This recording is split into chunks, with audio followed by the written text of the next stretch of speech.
Hello there, and welcome to Mark Art Hypnotherapy. Today we've got John with us. John has just finished his sessions with me. Hi, John. How you doing? I'm good, thank you, Mark. Very Uh, well. good. Great to see you. Thank you so much for doing this. Okay. Um, we'll start off first of all, John.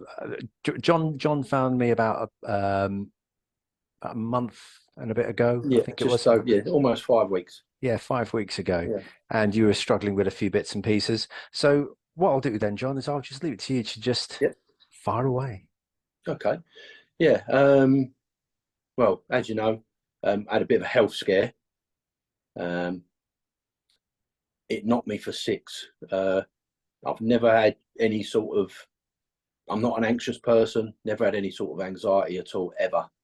Um, and I just, I don't know. It just took me back, and I had a problem. And I spoke with my wife.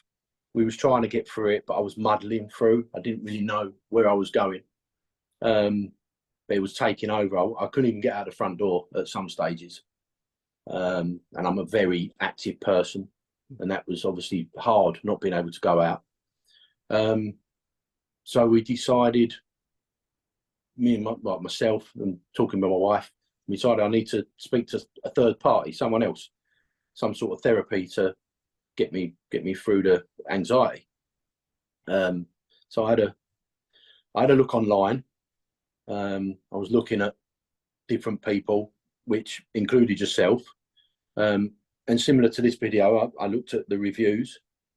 Um, so I thought, you're local. I'll give you a try. So I reached out to yourself. Um, you come back almost immediately. Um, we had a little chat on the phone. To be honest, I felt better just after that first initial chat. Um, Very calm in the way that you present yourself on the phone. It was just speaking, and then obviously we had our Zoom call, um, and then and then we went from there. Uh, It's really a matter of gelling, isn't it? That yeah, first yeah, call yeah, is so important because at the end of the day, as good as I am blowing his own trumpet, it does not mean that I get every client because there are some people that just get that feeling that we're not right for each other. yeah, But clearly, we yeah, struck a chord, didn't we? yeah. I think we just like I say that initial first chat, um, and I messaged you afterwards and said thanks for that because I did feel better.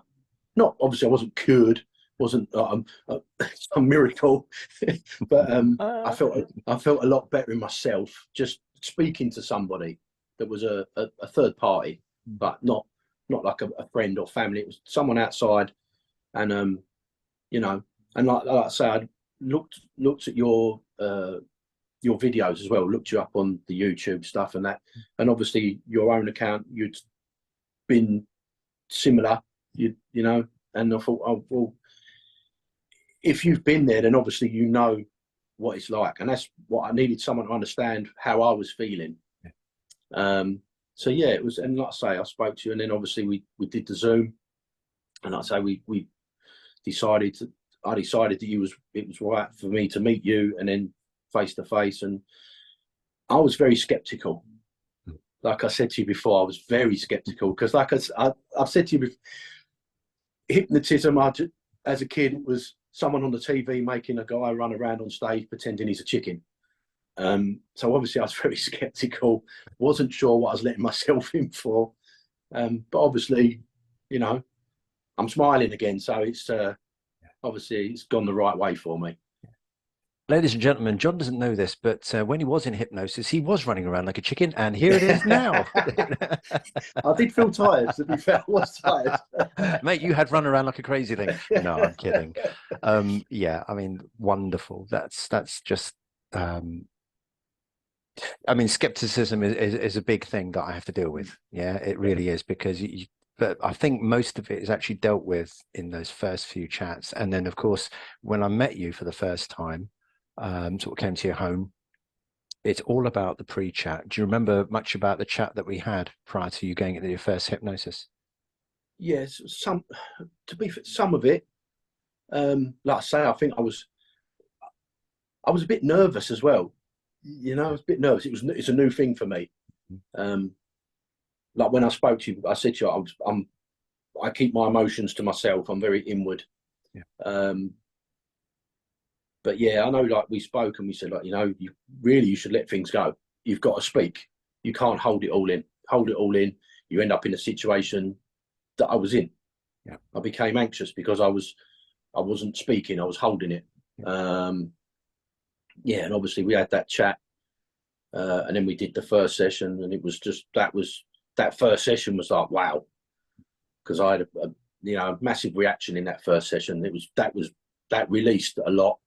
You know, got emotional with it and everything. So it was, yeah, that first one was, and I think after the first one, I spoke to friends about it, I spoke to my wife about it, and I said, like, I think this is going to work. It's like, it was positive, really positive, even after that, just that first session. Mm-hmm. I went out, you know, I had that first session, I went outside, Mm-hmm. which I hadn't done for almost 4 or 5 weeks before I met you. So I was like stuck indoors. Yeah. But you know, I actually went out to the shops and I was walking around, and I wasn't nervous and scared. Mm-hmm. If you get what I mean, the anxiety wasn't taking over. Yeah. Yeah. That emotional pop that John's talking, that emotion, that first major emotional thing that John's talking about is what we call an emotional pop. Big boys do cry, and big boys do become very emotional. You get upset. You do get upset, absolutely. But it's something that needed to happen. It's something that's quite natural for the system, but because it almost, some people find it a form of vulnerability to do that. But it just hit home, and it all came out, as you say, in that first session, which is a very strong session. And what you find is that that first session sometimes for many people is difficult because, again, skepticism, that concern about giving up control, can make it a bit more difficult for me to actually get you where I want you to be. But after that, the second, third, and fourth sessions, you just let go, don't you? Talk about those other sessions. How did those go for you? What were they like? Yeah, the second one, obviously, because it progresses as we go through the session, as it was going through the sessions. So, like I say, the first one was the eye opener. Like you said, it was the emotions popped. Mm-hmm. And then with the second session, again, I think I wasn't as emotional, but I think my mind was actually looking for the answers to why I was the way I was. Mm-hmm. So yeah, the second session, I wasn't as emotional, but after that, like I said to you as well, when I come back once I come out, I was like, wow, that was deep. And then it sort of, as we progressed, I was going deeper and deeper. Like the relaxation it was such a good feeling to be that relaxed. Mm-hmm. You know, I felt everything slow down, and you know, I had total control of what was going on, but I was relaxed with it. Yeah, you know, wonderful, isn't it? Yeah, really relaxing. It was great because I don't relax a lot. I don't normally relax a lot. Yeah, and like you say, big boys do cry. I was always told not to, which I suppose didn't. I've got an old-fashioned upbringing. You know, I come from the East End of London, mm-hmm. where we're meant to be tough kids. Mm-hmm. And maybe being told not to cry is obviously not the right thing, but it was when I was growing up. Boys didn't cry, you know, and it was hard. Yeah. But yeah, I don't know. The second session, it was like the things in my head as well. Mm-hmm. You know, when you asked me as well, what did you see? What was this? And it's like, it was good. Yeah, that was the mirror. It was like looking in the mirror, and saying, yeah, you need to change, boy. It's outstanding. You know, yeah. And of course, session 3, my favorite. Letting things off, letting things on. Yeah, being on the train. Yeah, that can go, that can stay. Yeah. Like I said to you, it wasn't all about. I wasn't seeing people. You know, in all of it, I didn't see physical people. Yeah. Everything was sort of cloudy, and like like I said to you, the word, I think it was, I had an inclination of what I was looking at. Yeah. So I knew what it was, but it wasn't like it wasn't like looking at you. Yeah. It was, I knew what was happening. Yeah. And I knew who was getting off. Outstanding. And then I knew who was coming on. Yeah. You know. So, but getting rid of some of them was good. It was got, you know. Yeah. Again, that alleviate every session. It was I was alleviated. Awesome. You know. Yeah. It was. Yeah. And then of course, there was the fourth session. Yeah. Today's one. Weird man, you. Weird man, you. Yeah. That was. I said to you, I'll talk about anything. The Matrix, the Green Door, Shaking Stevens playing in my head. God knows why. Ladies and gents, he's got a boyhood crush on Shaking Stevens. I'm convinced of it. It was. But the whole time, it's like, you know, the door. As soon as I went into that room with the screens, it was the Matrix was in my head, and then as soon as you mentioned the door, that door was then green, and then I've got the Shaking Stevens music playing in my head, and then I went through the door and I was on the beach on holiday in the restaurant that I like. That's, you know, it's like a good place. Yeah, good vibes. You know, that's where I had breakfast with my wife when I'm on holiday. It was like, you know, beautiful. I know it was a strange session, but yeah, it was a that's good one. Nothing, I tell you. I've heard some freaky stuff, mate. But I'm glad you enjoyed it and you embraced it. And so now, I mean, obviously, I know we finished today, but throughout the last few weeks, things have been just getting better and better and better. You've been out, going to work and doing your thing. A couple of little moments where, you know, you get a, but. Yeah, but like I said to you, I'm now looking, if I get a moment where I get a bit wobbly, then I'll go at that head on, you know. I'm not going to be worried about what ifs and buts, because ifs might not ever happen. So I can't keep wondering what if. I've just got to go out there and get it back, you know, get back to how I was. That's brilliant. That's brilliant, because as I say, usually we spend so much time living in the past, what could have been, what should have been, I should have done this, should have done that. And then with regards to the future, we're always thinking about, but what if? And we're making problems that haven't even come to us yet. When really we should be living in this moment right now, happy, content in this moment. 100%. Yeah. That's awesome, mate. Absolutely amazing. So, I mean, is there anything else that you want to pass on, or? Well, one, if you are skeptical, don't be skeptical. And like I said, just like speaking to you on the phone, you know, it was, the way you spoke was calming. It was very, you know, no condescending in it at all. You understood what I was going through. And then meeting you, you know, nice chap, come in, and it was comfortable. Everything was comfortable.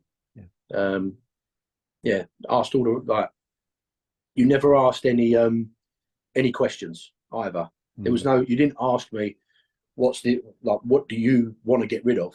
It was you basically said, right, we're gonna sit down, we're gonna do this, we'll open it up, and what needs to go will go. Exactly that. You know, there was no, you wasn't trying to pick at me to get information. You basically just sat me down and we went through it all, and you helped me sort myself out. You know, my own mind. My own mind. You opened it up for my mind to sort itself out. You did the work, buddy. You did the work. But it's it's a good feeling now. Like 4 sessions, like I think because I had 2 this week, so it's like in 3 weeks. In 3 weeks I've gone from this end to the scout to up there. Totally fantastic now. Wow, that's amazing, mate. Thanks very much for that. Ladies and gents, this is John. John is a better man because of the work that he's done. All right, I take some credit with my help, but at the end of the day, you have to make that life decision. This is the time, and I'm going to do this. Yeah. And with regards picking information to get rid of, we don't do that because I could be getting rid of the wrong thing. But your mind was there with everything that's happened, if anything did happen, and it knows exactly what needs to go, when it needs to go, and how. Yeah. I'd Okay. just say, you know, if you need, if you, the biggest step for me was calling you and admitting there was something not right. Yeah. So I took the initial jump. Mm-hmm. You know, I made contact with you via your website, and then, like I say, you got back to me, and it was just full steam ahead from there, really. Yeah. And got Too sorted. right. Too right, mate. Yeah, it's all good. Okay. All right, my friend. Well, thanks so much for that. No problem. Ladies and gents, I hope you enjoyed that. Um, big guy here. He's not afraid to say, look, just get on with it, sort yourselves out. Okay, there's no need to hide through, macho-ness or big emotions or anything like that. It can all go. It's not a permanent part of your life. So, without further ado, I'd just like to say thanks again, John. And you can find me on Google, Instagram, YouTube, also my website, which is www.markcarterhypnotherapy.com. And I'd just like to wish you all a very good mental, emotional, and physical state of health throughout the rest of your lives. Thanks very much and good night.